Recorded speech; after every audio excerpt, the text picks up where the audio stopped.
Здравствуйте! В эфире новости на телеканале «Осетия». В студии Елена Черенкова и коротко о главном. В Северной Осетии назначен новый руководитель 58-й армии. Им стал Сергей Рыжков. Сегодня его официально представили личному составу общевойсковой армии. И это здорово наблюдать, как маленький детский пытливый ум разбирается во всех сложностях, тонкостях мультипликации. Школьники создают анимационные картины с участием любимых персонажей. Мастер-классы проводят уже опытные мультипликаторы. Как сделать мультфильм своими руками? По составу очень сильные соревнования. Приехало 39 регионов Российской Федерации.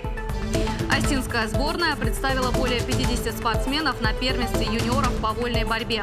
Каждый борется за выход в финал. Лучшие вольники отправятся на первенство мира и Европы.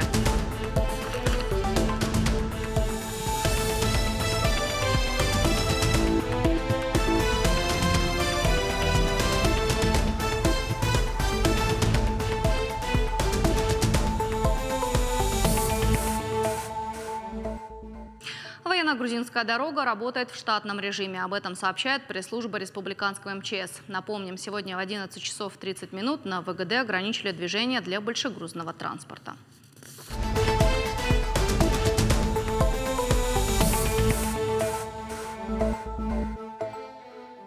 В следующем году Северо-Осетинский государственный университет отметит вековой юбилей. Подготовку к празднованию столетия обсудил Вячеслав Битаров с министром науки и высшего образования России Михаилом Котюковым.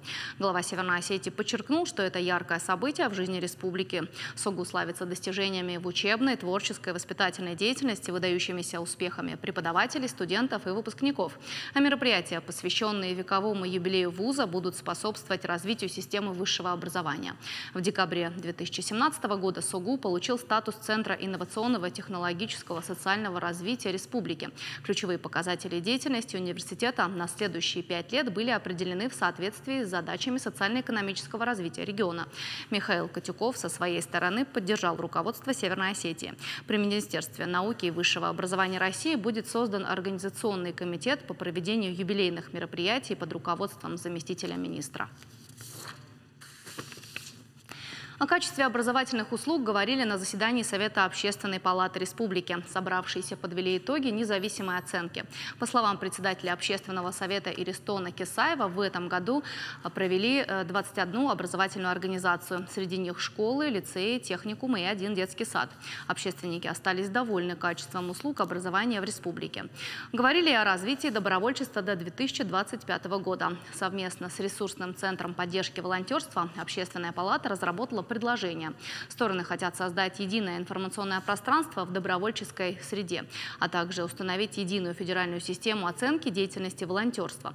Кроме того, на заседании обсудили и подготовку к проведению форума сообщества. В Северной Осетии он пройдет впервые в мае этого года. По словам председателя Общественной палаты республики Нины Чеплаковой, это знаковое для региона событие.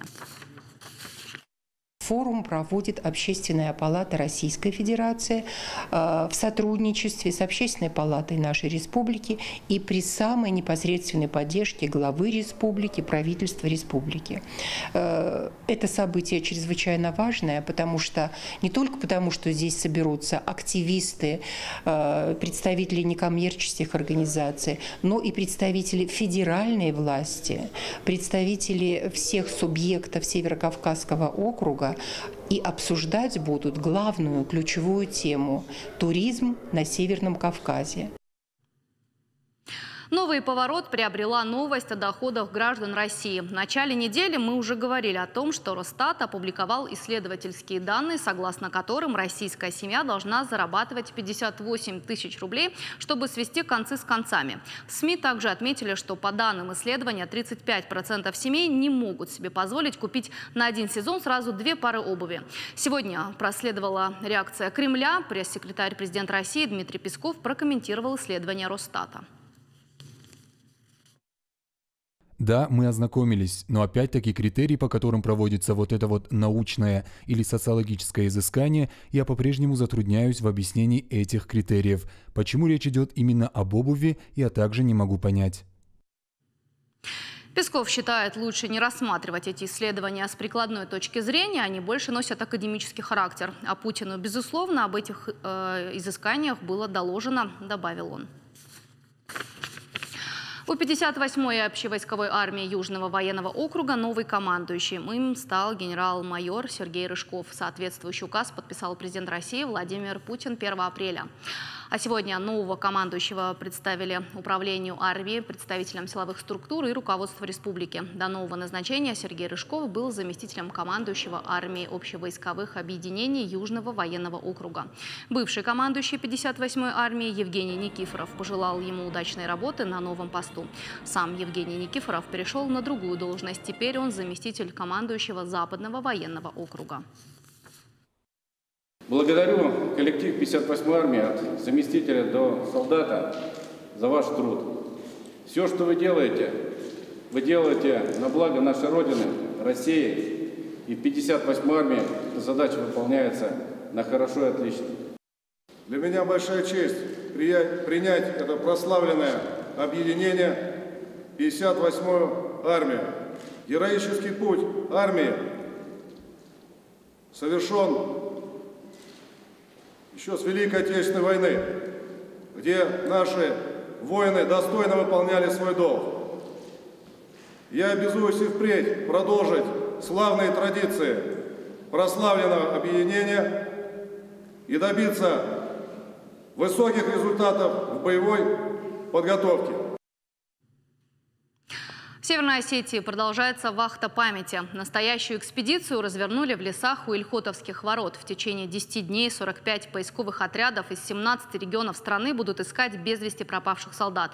Работы проводят только второй день, а результаты уже есть. Подробнее о них расскажет Хетакплиев. Нельзя их оставить в этой земле. Надо их поднять всех и похоронить достойно. И таких энтузиастов здесь немало. Все они объединены одной идеей – восстановить справедливость и найти каждого героя. На эту работу уходит много сил, признаются поисковики. Поэтому с собой берут только необходимые инструменты, которые помогут найти тела погибших. Один из основных инструментов для поиска – это металлоискатель. Но самым важным остается другой – это щуп. Именно он точно может определить, что есть под землей. Тогда, в 1942 году, именно здесь, у Ильхотовских ворот, шли одни из самых ожесточенных боев. С тех пор прошло 77 лет. Тысячи погибших на поле битвы до сих пор не захоронены. Акция «Вахта памяти» как раз и должна помочь в этом. Найти тела помогает поисковый отряд из Смоленской области. Правда, установить личности солдат не так просто. Есть один медальон, прочитали. Парень, по-моему, с Украины, с Полтавской, опять, с Полтавской области, старший лейтенант. Вот. Но это, конечно, чудо, что вот с медальоном 42-й год, как правило, уже их не было медальонов. На это место неподалеку от селения Комсомольское Кировского района поисковиков привел местный житель Азамат Валиев. Обнаружил его еще 20 лет назад. Тогда он был ребенком и пошел в лес с родителями. И случайно обнаружил личные вещи солдат. Монеты это 41 год. Бугорок полностью монеты там посыпанные. Монет 20. Ну, я подумал, что захоронение. Хоронили, сверху монетами посыпало. Вот, решил показать. Сейчас здесь работают поисковики. В течение 10 дней добровольцы будут исследовать местность. Как признаются сами, останавливаться не собираются. Намерены искать до тех пор, пока не будет похоронен последний солдат. Хетакплиев, Игорь Войцуховский, Новости Осетии.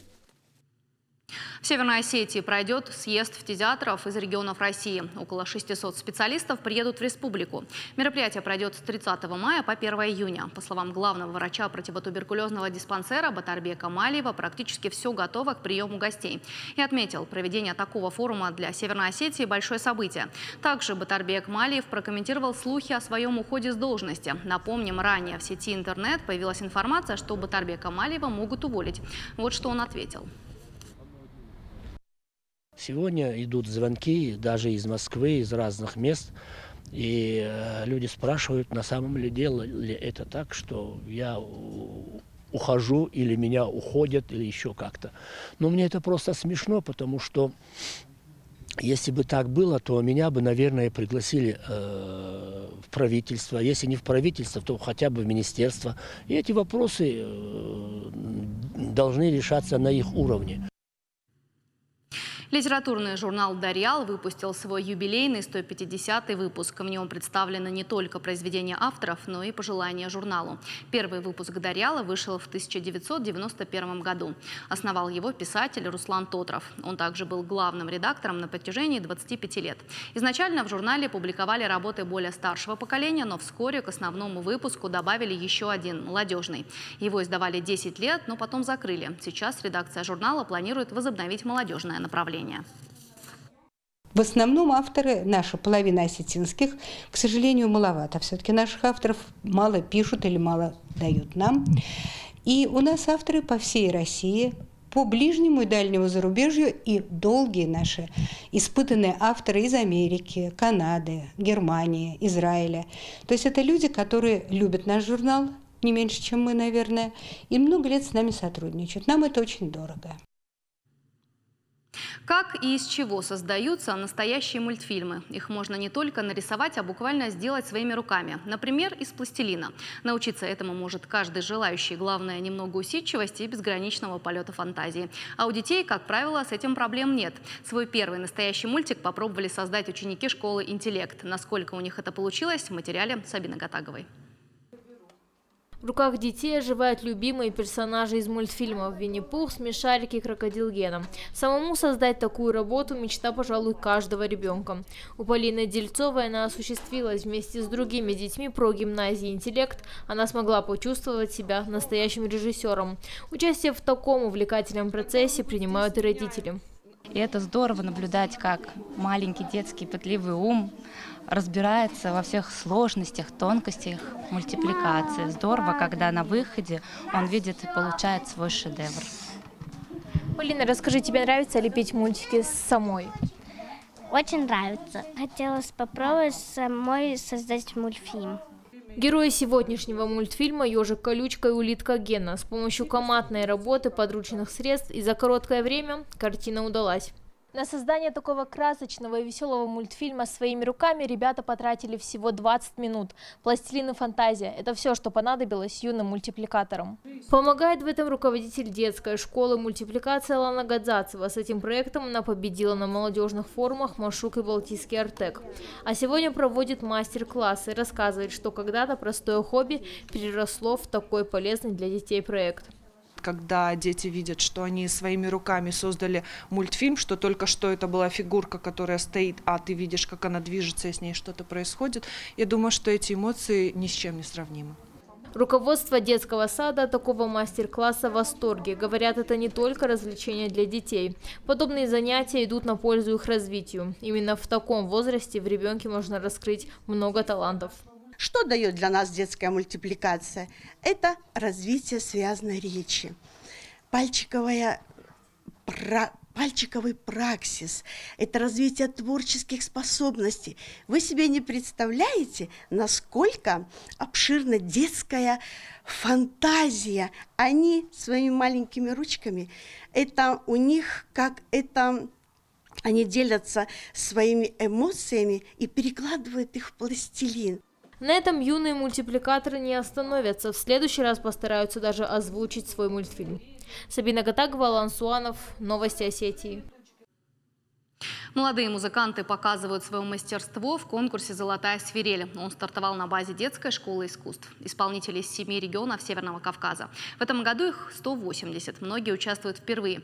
Из-за такого количества желающих организаторам даже пришлось продлить конкурс на 3 дня. Оценивают их компетентное жюри. Как готовятся к выступлениям юные артисты, в материале моих коллег.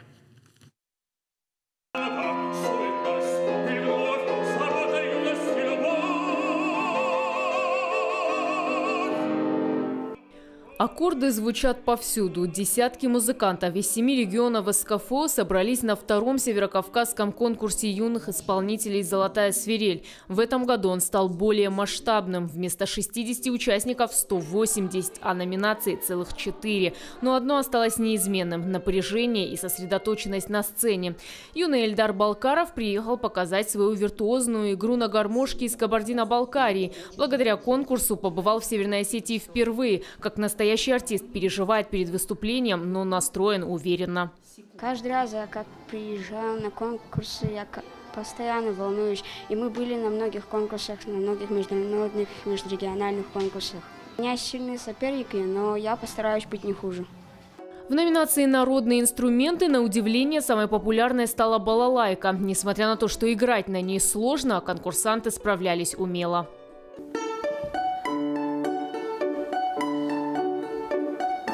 Конкурсу всего 2 года, но участников становится все больше. Организаторы признаются, что отбор даже пришлось продлить на 3 дня. Всех прослушать за 1 день просто невозможно. И количество участников это доказывает. Культура Северного Кавказа становится все выше, и нам безумно приятно, что откликнулись действительно такое количество детей, мы даже не ожидали. Конкурсные дни завершатся ярким гала-концертом, где представят лучшие номера, а победителей и призеров наградят ценными подарками и статуэтками золотой свирели. Кенриета Албегова, Сабина Гатагова, Алан Суанов. Новости Осетии. Республиканская студенческая весна-2019 объявлена закрытой. Сегодня состоялся гала-концерт. На сцене показали самые яркие и запоминающиеся номера, а также подвели итоги конкурса. Победителями среди вузов стал СК ГМИ, а лучшими среди СУЗов – ТЭТ. Впереди главное событие – Всероссийская студенческая весна. Сформирует сборную Северной Осетии, она представит республику в Перми. Как отметил председатель комитета по делам молодежи Руслан Джусоев, в этом году у республики есть все шансы на победу. Хотелось бы отметить высокий уровень подготовки наших ребят, нашей молодежи. Из раза в раз, из года в год их уровень растет. В этот раз отметили особо наше жюри, а у нас жюри было в этом году очень строгое.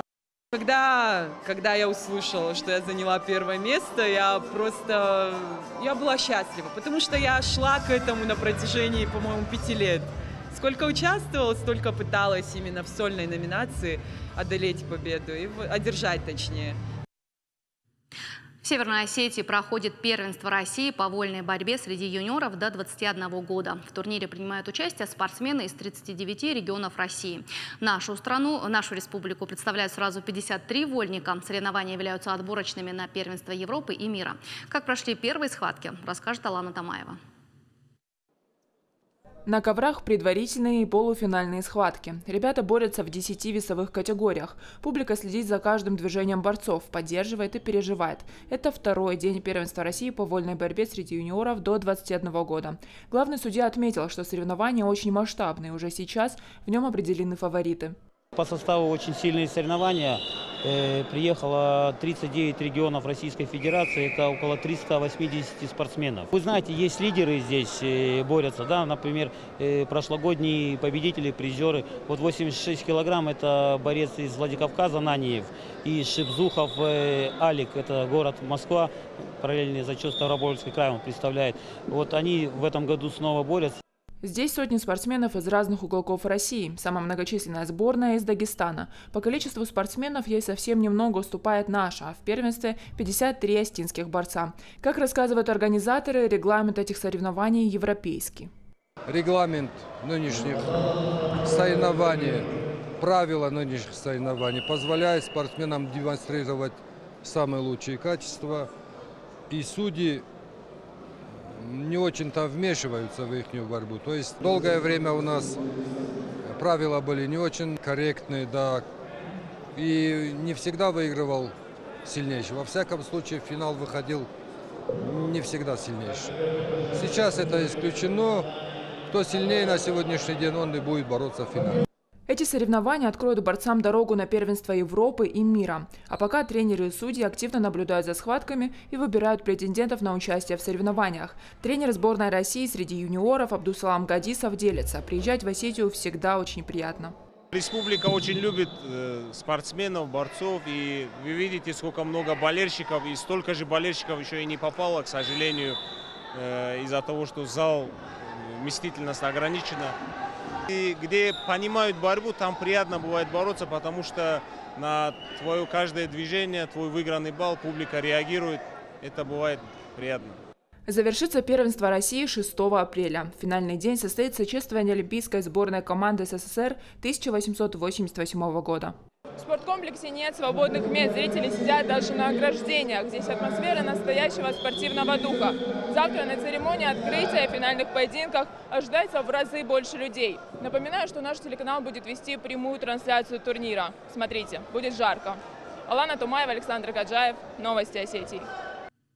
И на этом моя часть выпуска завершена. Передаю слово своему коллеге из остинской редакции Феликсу Бритаеву. Феликс, здравствуй. Дежар Ходжина. Сыкулай, артыкагам шкулай шевалаттан шарыштуй, самадишак мазал, заужикау шайрак парчиуд экологом баракбон, ама саман кадвайе ахшаршаттык кулбадажишанык.